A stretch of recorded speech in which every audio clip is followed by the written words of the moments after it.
So, yeah, Khezu, I don't know how to say this without hurting your feelings, but you're kind of ugly. That's not to say you're a bad monster. I would never say that. It's just that you kind of scare me, and that's fine. That's fine. You're just living your best life as a cave-dwelling, nightmare-inducing, electric-launching leech monster, and there's nothing wrong with that. I know it said you were the literal nightmare of one of the devs on the Monster Hunter team, and it kind of shows. But here's the thing.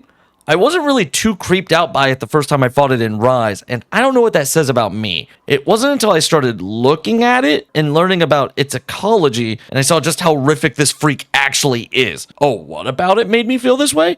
I'm glad you asked. For starters, I used my eyes. Look at its neck, man. Why is it gonna do that? And the weird tail thing and the kind of lipstick Joker looking mouth? What I'm getting at is when you start looking at this thing a little closer, you start to see just how gross it really is. But I think what skeeved me out the most was learning how they reproduce.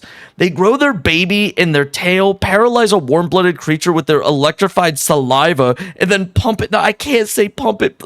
They inject the baby into said creature until it's strong enough to burst out of its fucking chest. They're the goddamn xenomorphs of the Monster Hunter franchise. They also love to dangle upside down in the cave ceiling and drip spit down just like the xenomorphs do. And as someone who loved the Alien movies at a way too young of age, you'd think I'd be into it, but nah, man. After the first hunt, I kind of didn't want anything to do with it.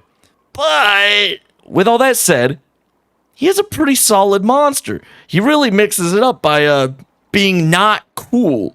In a game series filled with really interesting and cool designs, he really shows us that being a nasty electric penis can still be fun to fight. Khezu gets a B for butt ugly.